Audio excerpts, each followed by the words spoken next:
Hi, everybody. I had a false start there. Starting over.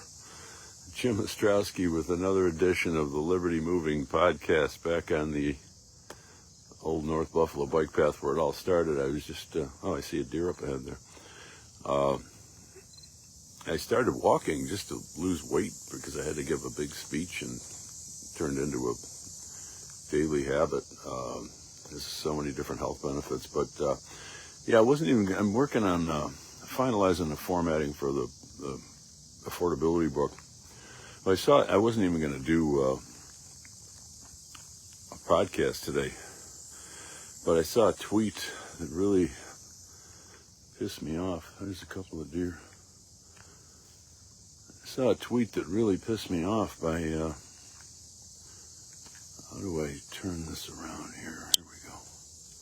There you go. I shaved. I don't look as bad as I did last week. I don't have a selfie stick. I don't think this is going to be too long. So, yeah, Thomas Massey, there's a guy, Nick Shirley, I think you know who he is. He's exposing some daycare fraud in New York under Hochul, who I inadvertently helped put into the governor's mansion. Long story. So, well, it's a good object lesson for the GOP. Don't F with J.O., or you'll lose a safe congressional seat. So, with future weird ramifications that nobody could predict. So, Massey said, not really taking this tweet too seriously unless you deal with the fact that the Republican Party on the national level is funding daycare. And I said, what the hell? I mean, I know a fair amount about daycare. I know a fair amount about the federal budget. I'm publishing a book on affordability where I analyze basically everything that the government does to make life unaffordable for average people anymore. But, I don't know every little thing. I actually learned little digression. I actually found out the other day that Ronald Reagan, the great free market president, such bullshit, he actually signed a bill that forces companies to give 60 days notice before certain large layoffs. And I think, what? As I talk about in my book on affordability, any government interference with the employee-employer relationship is really box office poison. And, again, as I talk about in the book, it takes five months to get a job. It used to take like 5 hours to get a job. And wouldn't it be nice to be able to get, if you're poor, cash poor, which I've been a number of times in my life. Wouldn't it be nice? And I've been in that situation. I got to get a job. I got to get, I was in college, got a private security job. It wasn't the quickest job to get, but now it requires a license. It's like, man, if you need cash to pay your rent or to, feed your kids, and you're out there hustling to get a job, and they say, well, you got to take an exam, and you got to pay a filing fee, and it's going to take you 3 months. It's like, what? Wait till the paperwork comes back from Albany?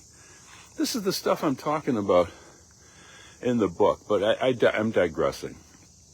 So I did a little checking on Grok about what is the Republican Party funding regarding daycare, and it's just awful.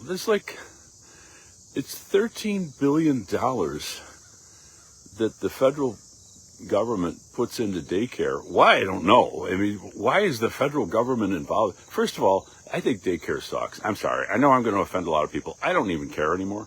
I'm not trying to win a popularity contest.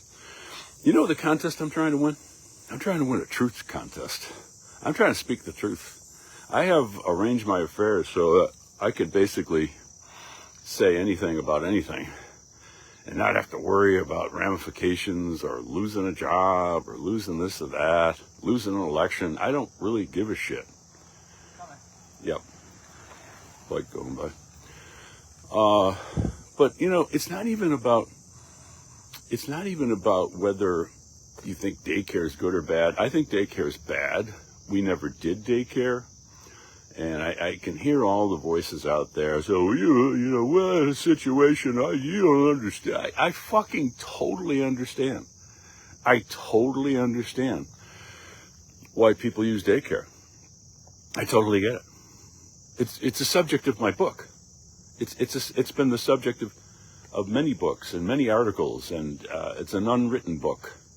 I totally get it. Daycare, the income of the second wage earner in America is approximately the amount of household taxes that you pay. So I get what you're doing.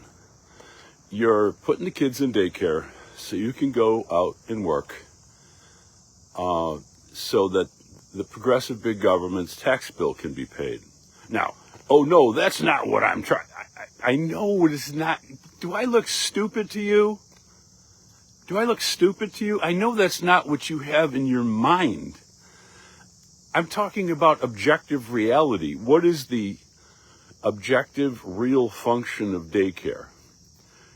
It's government's gotten bigger, gets bigger all the time. I talk about this in the book. There's actually a chart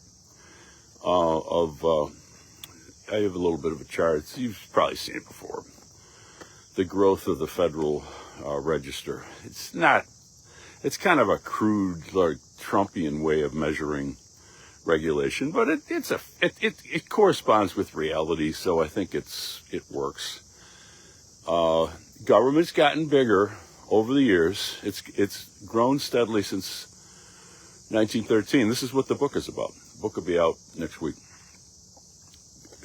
And so how do we pay for it all? Well, we take women who used to stay home and take care of the kids, and there's a whole sophisticated, movement to demonize that and make it look stupid and to mock people out and get them out of the house.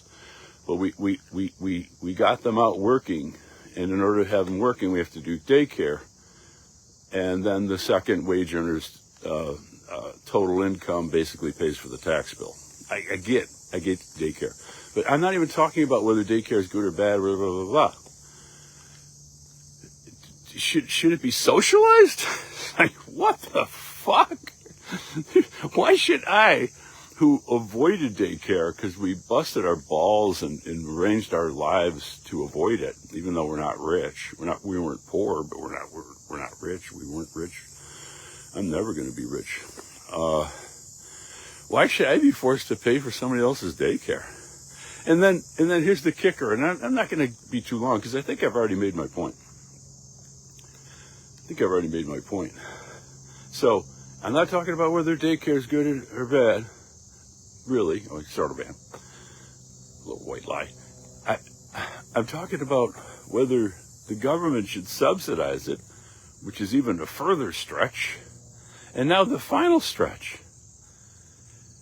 You would assume that the Republican Party, the party that is against big government. By the way, my new book explicitly labels the Republican Party a fraud scheme. And I don't mean that metaphorically or colloquially. That's an impossible word to say, by the way.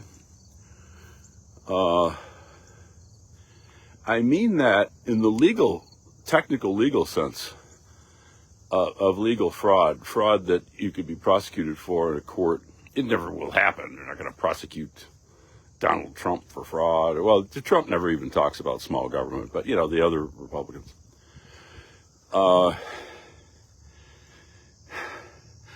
It's a fraud scheme. So the point is, back to the subject, should the Republican Party support socialized daycare? What the fuck? What the flying fuck are you talking about? And they do. $13 billion. It's a federal program. That's a lot of money. And it goes to the states as matching funds, blah, blah, blah, blah, blah. Well, guess what? Every single Republican-controlled state takes this goddamn money and spends it. And several Republican-controlled states spend their own damn money that they don't even have to spend under the federal law. That's the latest research that I've looked at. So that's really all I have to say. Let somebody who defends the Republican Party explain that to me. Explain that to me. But in any event, I'm going to spend the rest of the day getting this book live on Amazon. Government takes 80%. Government takes 80%.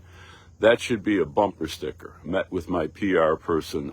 I've never really had a PR firm on board. I'm serious as a heart attack on this book. That should be a bumper sticker. That should be a button. I'm going to turn around and head back to the car. That should be a slogan. That should be a refrigerator magnet. And damn it, it's going to be. Book out next week. See you all soon. Have a good weekend, everybody.